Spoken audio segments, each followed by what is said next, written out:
Hello, everyone. This is your host, Emilio Garcia. Welcome to another episode of Demand Generation Studio.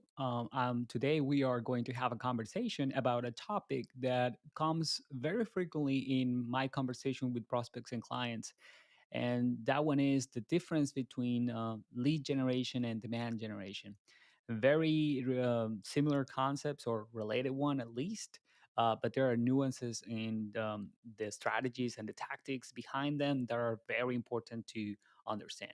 As always, if you have any questions, please put it on the chat and I will be answering them after the show. They will be there for us to review.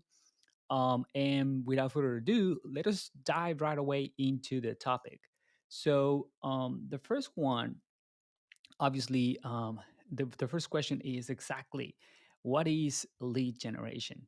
That will be the first question. My best definition of lead generation is that it's a group of tactics and strategies that focus on capturing existing demand. That's pretty much for me the definition is lead generation makes a lot of sense when you are trying to capture something that is already there. And that demand is not necessarily for your product or service in particular. It can be at least for the category. There's something there. And the other big important thing is that because you're focused on capturing that existing demand, then the metrics and the taxes are geared toward the bottom of the funnel when people is ready to at least start having sales conversations or that is interested enough to share some information about them. So it's not at the very top of the funnel when you are in the awareness, even consideration stage, but when people is ready to take some kind of action. That makes the bottom of the funnel. There's a lot of conversion rate optimization behind it.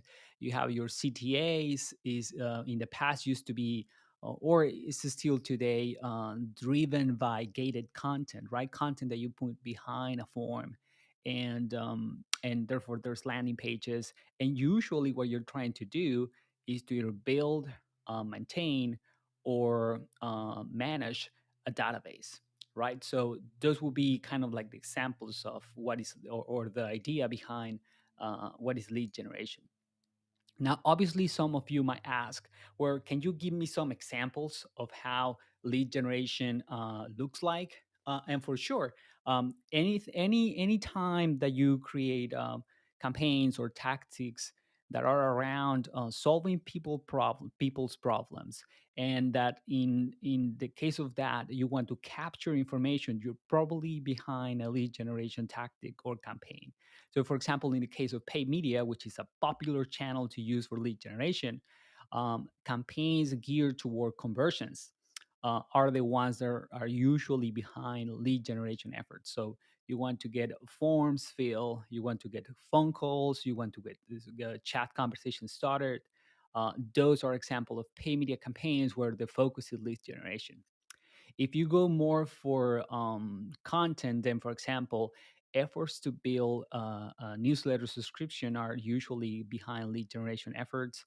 Every kind of content, for example, webinars or video that you gate that to give access, you request at least the name and maybe um, the email address for sure. Those are examples of campaigns or tactics that are behind lead generation. And obviously, all your lead magnets like free trials, product demos, referral efforts, quizzes or courses. Usually, those kinds of activities or events that require people to share some information are examples of lead generation efforts. Now, that will be for lead generation. What about demand generation? What is the definition or what we mean by demand generation?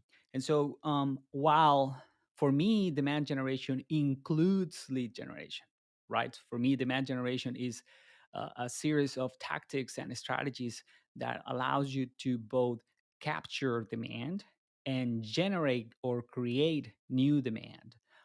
So demand generation encompassing both. But usually, when people do demand generation efforts and distinguish them from lead generation, what they're really trying to say is that they are more focused on the creation of demand rather than the capture or harvesting of existing demand. So every time that you are in efforts behind brand awareness, building, positioning around a brand, even consideration, then you have usually demand generation efforts. That's one part of it, right? You go up in the funnel versus lead generation that is super focused on bottom of the funnel. But the other big difference is that lead generation usually ends with the lead, meaning once you get it, is out of the lead generation specialist scope of effort to see what happens with that lead, right? So they focus on optimization, they focus on conversion, but after that someone else managed that. And for a demand generation specialist, the whole path is important, right? So what happens before asking that visitor their information, but also what happens after they share the information. So if that person fills the form, then on the demand generation perspective, now it becomes important to understand what happened after. So we want to understand the whole funnel. We want to follow opportunity metrics. We want to follow revenue metrics. So we want to see the final impact of those efforts, and that's something that's crucial in their difference. And that's the reason I say that demand generation includes lead generation, while they are not the same, right? One has a very narrow focus, being lead generation, and the other one has a broader focus in terms of extent or scope and breadth, of course. Now, some examples of demand generation tactics and campaign, and obviously here I'm going to mention pretty much everything that is outside of the scope of lead generation.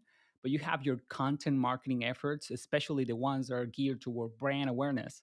So here you go in tandem with SEO efforts because you want to create content that caters to a broader group of people and that you educate them and not necessarily want their information right now. So you want to expose the brand.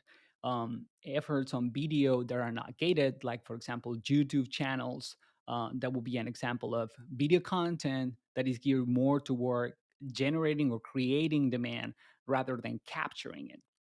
And you have podcasts, for example, that are usually not gated, most of them. So very heavy on brand awareness, very heavy on being in front of people that have never heard of you, and you're not inclined to get information out of them. And traditional webinars and videos after you set up the events and make them available on your website without requesting any information.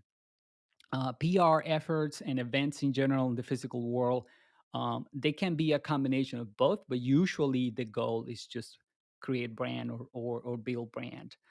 And obviously for pay media, um, you in theory can include conversions, but mostly if you are creating or creating demand, usually you will have more brand awareness consideration campaigns for sure.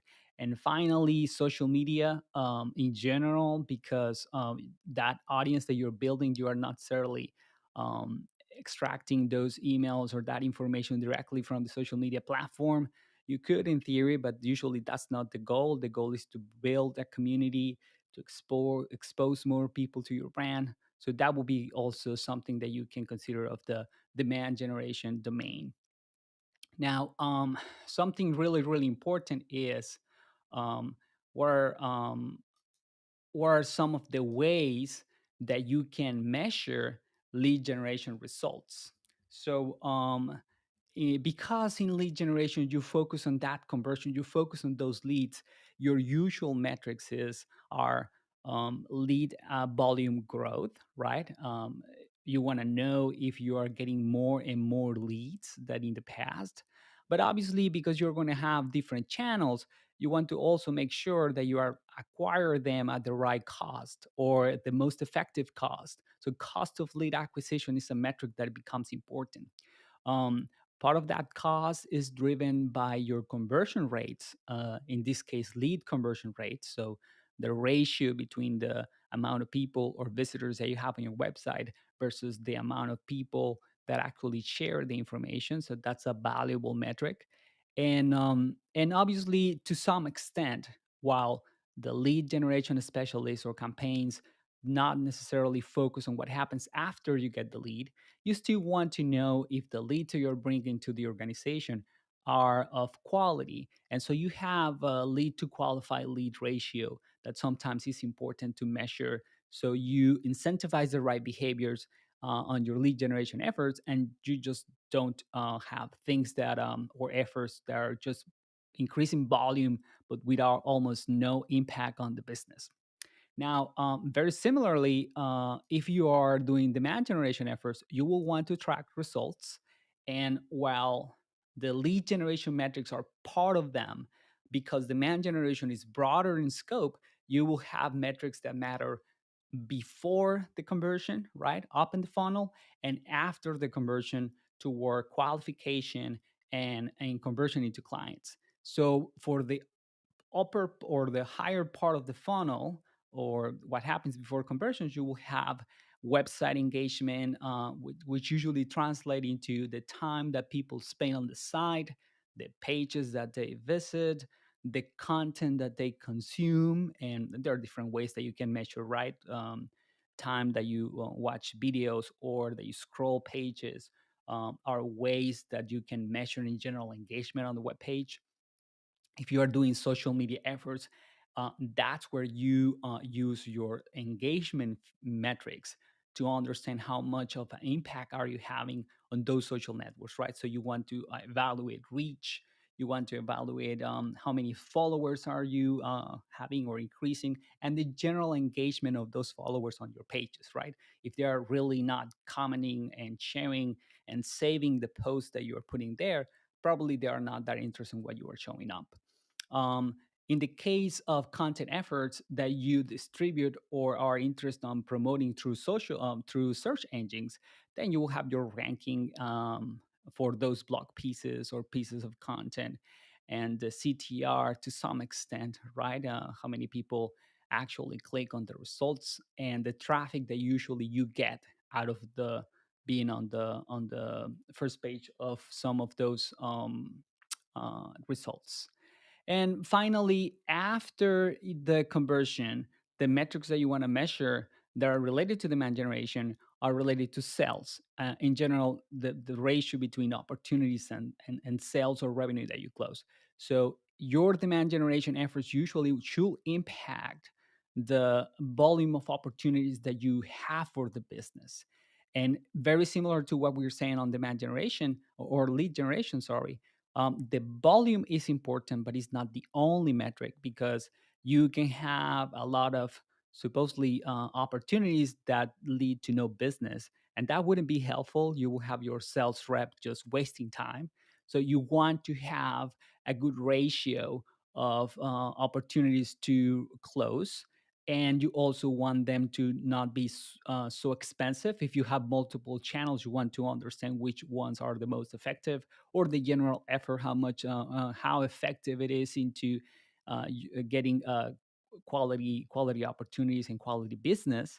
And finally, in theory, demand generation efforts improve the brand's reputation, and therefore should impact sales velocity, meaning that not only you want to close more revenue, but you want to do it faster with a better ratio of conversion and larger deals. So the combination of those three facets or aspects usually is defined as sales velocity, and there's something that you can also measure for those cases.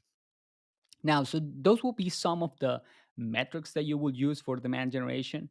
And usually, after comparing both, some prospects and clients ask me, well, what should a B2B brand focus on? Demand generation or lead generation? And while obviously the recommendation will be that you do both in theory, because if you're doing demand generation, usually that also includes lead generation efforts as part of the tactics or the strategies.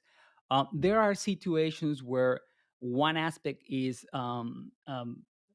better recommended than the other.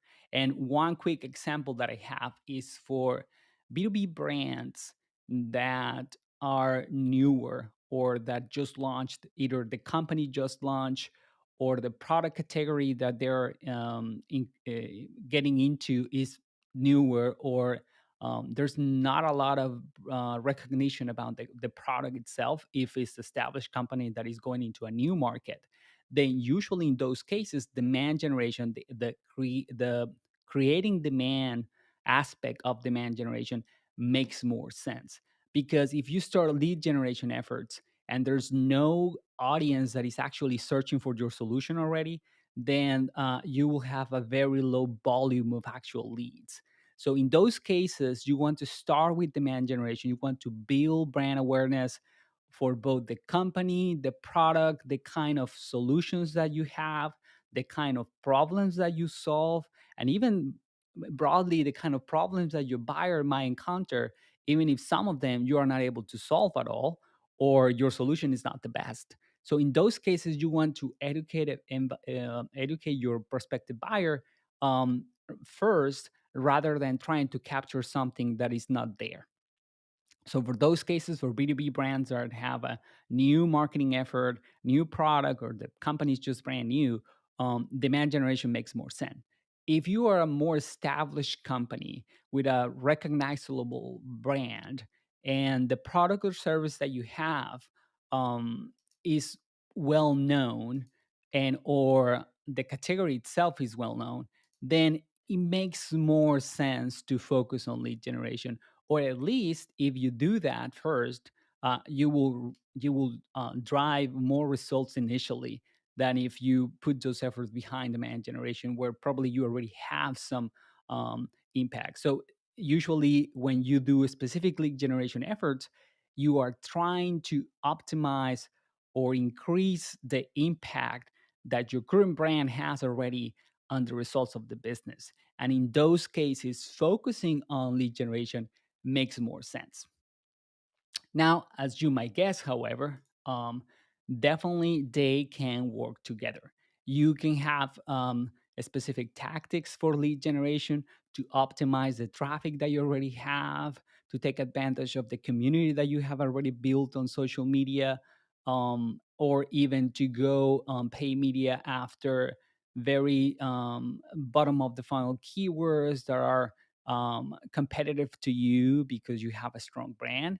And on top of that, of course, you can have efforts to maintain or even increase the presence of your brand overall. So they can work together for sure. And usually, if you're going to do that, then you break out the demand generation effort into some specific areas like brand awareness, lead generation, lead nurturing, and obviously customer acquisition. And even in some cases, you can have a specific efforts into customer retention, as it is, that can be part of a demand generation effort for sure. So they can work together. There's nothing wrong with that. And with that, I will finish this conversation today. So in general, as a kind of like um, a highlight of the conversation or the topic that we covered today, as we can see, lead generation and demand generation can work together. And the biggest thing that you can take away is that if you already have a recognizable brand for a product category where you already have some traffic or demand that exists, then starting with lead generation might make more sense to you if you want to have quicker results. But you can't postpone forever the fact that you need to increase the size of the pool, and the only way to do that is through demand generation. So with that, I will finish. And please stay tuned for our next episode. If you don't want to miss it, or you want to get notified, visit our website at bountify.io at Demand Gen Studio, and it will be my pleasure to talk to you and in the next episode. Have a great day. Bye bye.